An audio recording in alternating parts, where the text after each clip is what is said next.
अस्सलाम वालेकुम आदाब। मैं हूं सहल कुरैशी। दोस्तों, आज एक अहम मुद्दे पर बात करने वाले हैं। राम मंदिर, बाबरी मस्जिद।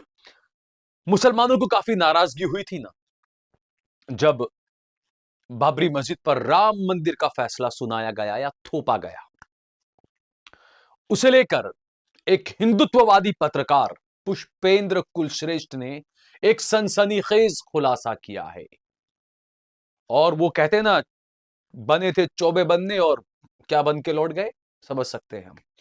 कुछ ऐसा ही पुष्पेंद्र कुलश्रेष्ठ ने बताया है कि किस तरीके से राम मंदिर पर फैसला आया, जज को किस तरीके से नरेंद्र मोदी ने ब्लैकमेल किया। ये मैं नहीं कह रहा हूं, ये हिंदूवादी पत्रकार पुष्पेंद्र कुलश्रेष्ठ बता रहे हैं। इस पर आज हम बात करेंगे, लेकिन उससे पहले अगर आपने हमारा चैनल सब्सक्राइब न किया हो, फेसबुक पे अगर आपने हमारे चैनल को फॉलो न किया हो तो जरूर फॉलो करें। हमने हमारा नंबर दिया हुआ है। हमें आपके सहयोग की ज्यादा से ज्यादा जरूरत है। ज्यादा से ज्यादा हमारा सहयोग करें, समर्थन करें। पुष्पेंद्र कुलश्रेष्ठ हिंदुत्ववादी नेता। हमने देखा अक्सर वो सफेद बालों मूंछों वाला, कुरान की दो चार आयतों का रट्टा मारकर जो हिंदुओं को उकसाता है, हिंदुओं के खिलाफ अनाप, मुसलमानों के खिलाफ अनाप शनाप जो बयानबाजी करता है, अपने आप को बड़ा हिंदू सम्राट बताता है, वो पुष्पेंद्र कुलश्रेष्ठ। उसका एक वीडियो वायरल हो रहा है जिसमें पुष्पेंद्र कुलश्रेष्ठ ये बता रहा है कि किस तरीके से तत्कालीन चीफ जस्टिस को प्रधानमंत्री नरेंद्र मोदी ने ब्लैकमेल किया और राम मंदिर पर फैसला अपने समर्थन में लिया। पुष्पेंद्र कुलश्रेष्ठ का जो वीडियो वायरल हो रहा है, उसे देखकर देश की न्याय व्यवस्था पर गंभीर सवाल खड़े हो रहे हैं। अक्सर हिंदुत्व संगठनों के कार्यक्रमों में स्टेज पर आपको पुष्पेंद्र नजर आ जाएगा।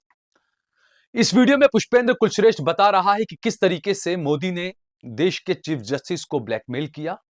पुष्पेंद्र बता रहा है कि मंदिर कैसे बना। पुष्पेंद्र कुलश्रेष्ठ के मुताबिक वो कहता है कि अचानक नरेंद्र मोदी ने एक बार ऐलान किया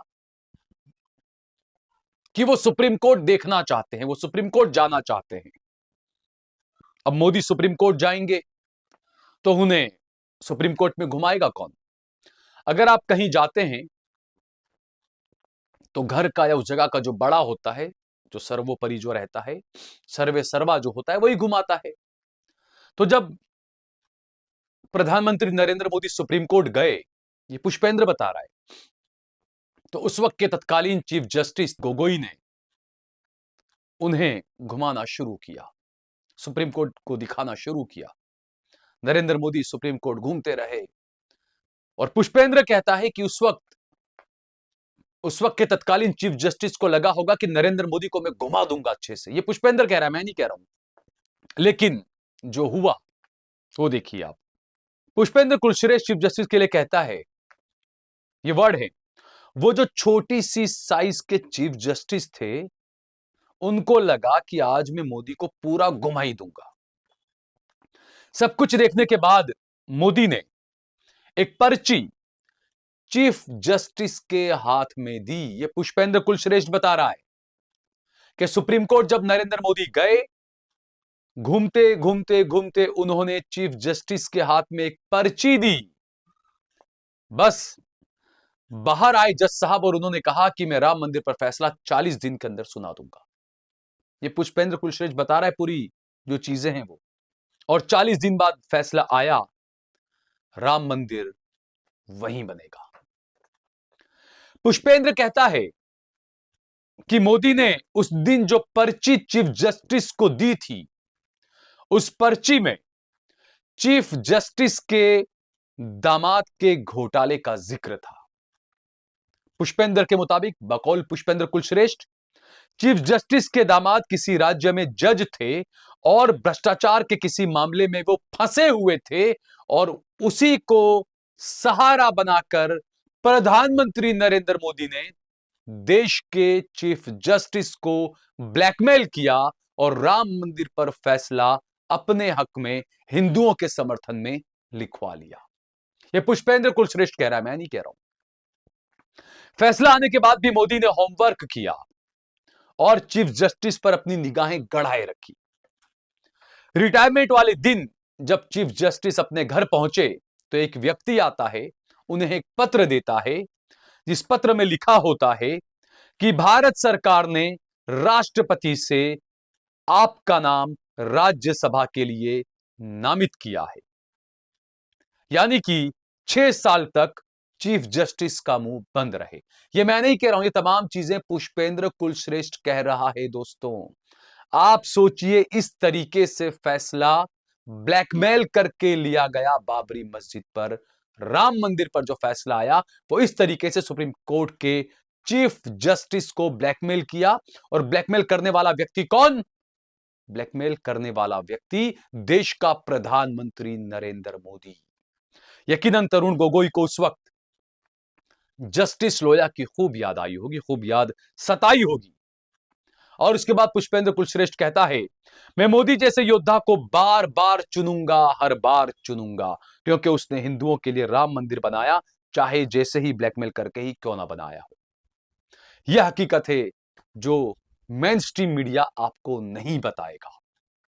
जाते जाते आपको छोड़कर जाता हूं पुष्पेंद्र कुलश्रेष्ठ के उस वीडियो के साथ, सबूत के तौर पर।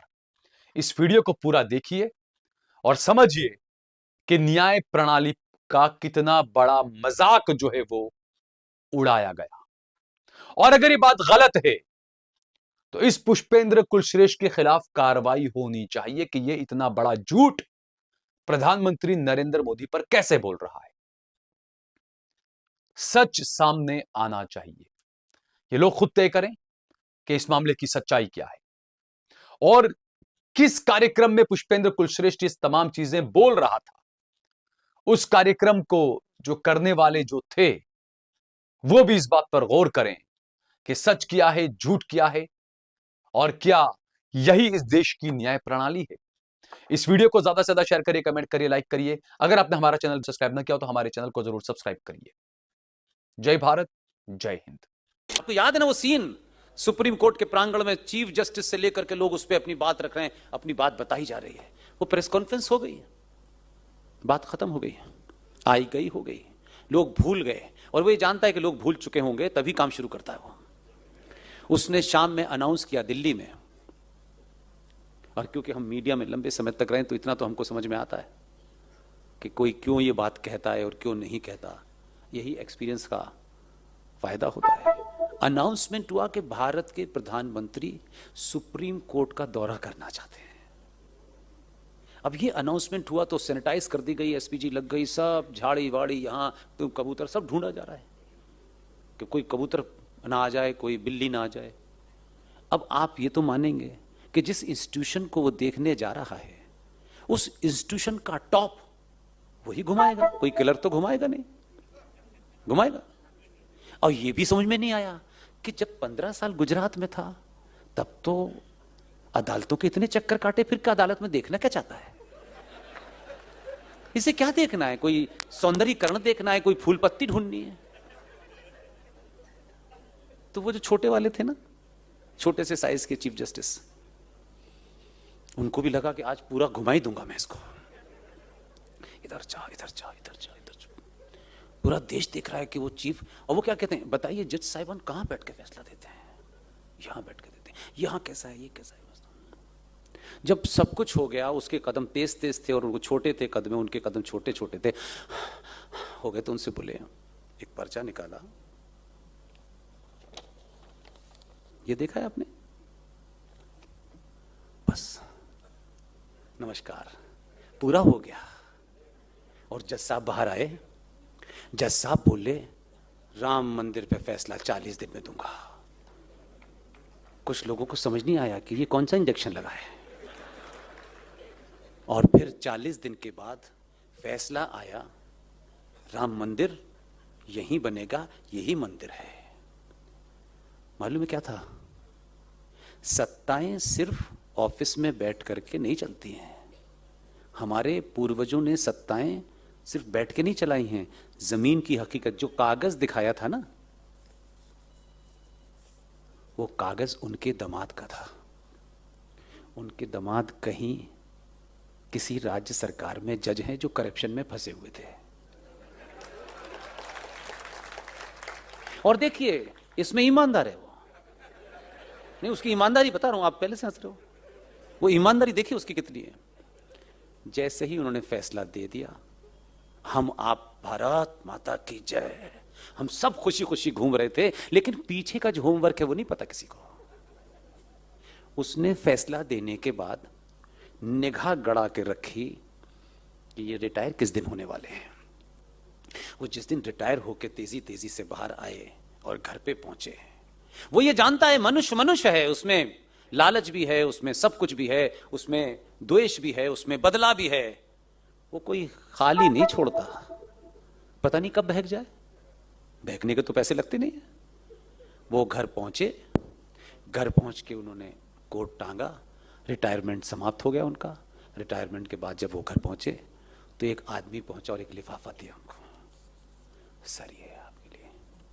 जब लिफाफा खोल के देखा तो लिफाफे पे लिखा हुआ था, भारत सरकार ने देश के राष्ट्रपति से ये आपका नाम प्रपोज किया है कि इस देश में जो 12 गणमान्य नागरिकों को राष्ट्रपति राज्यसभा में भेजते हैं उसमें आपका नाम भी नामित किया गया है। अब 6 साल तक मुंह बंद रहेगा।